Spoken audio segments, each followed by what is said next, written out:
तो मैं सदन के माध्यम से कहना चाहूँगा, ये संभव नहीं है कि आगे आने वाले 8-10 वर्षों तक पेट्रोल और डीजल को जीएसटी में डाला जा सके। सभापति महोदय, बार बार पेट्रोल डीजल की बात आती है। सभापति महोदय, मैं पेट्रोल डीजल के बारे में एक ही बात करना और कह दिया जाता है सरकार के पॉकेट में चला गया। क्या सरकार की पॉकेट कोई अलग पॉकेट है क्या?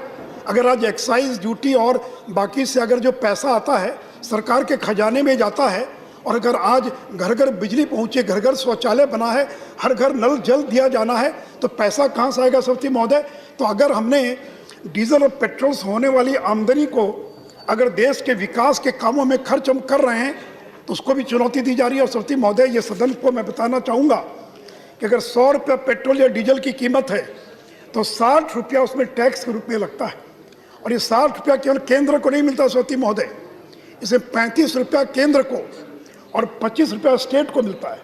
और जो 35 रुपया भी जो केंद्र का है उसमें भी 42% जो है वो राज्यों को प्राप्त होता है सभापति महोदय। सभापति महोदय, बार बार एक बात आती है कि पेट्रोल डीजल को जीएसटी में डाल दिया जाए, पेट्रोल डीजल को जीएसटी में डाल दिया जाए।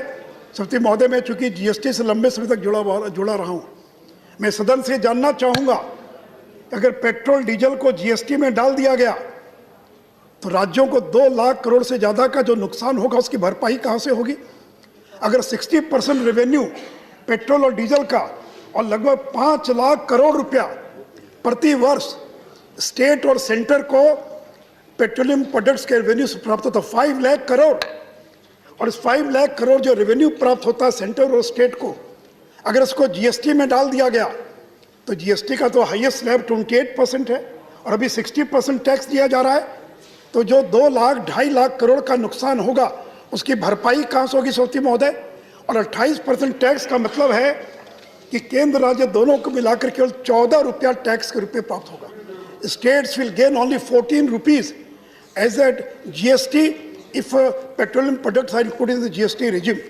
आज जहाँ उनको 60 रुपया मिल रहा है उनको केवल 12 रुपया मिलेगा, तो 48 रुपये का जो नुकसान होगा सभापति महोदय उसकी भरपाई कहाँ से होगी सभापति महोदय?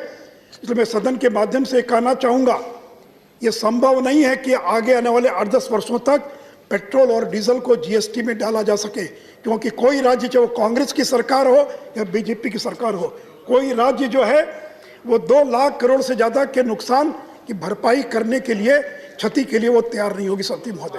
और इसे सभापति महोदय आगे आने वाले दिनों के अंदर भी और जीएसटी के अंदर ये लागू रहेगा सभापति महोदय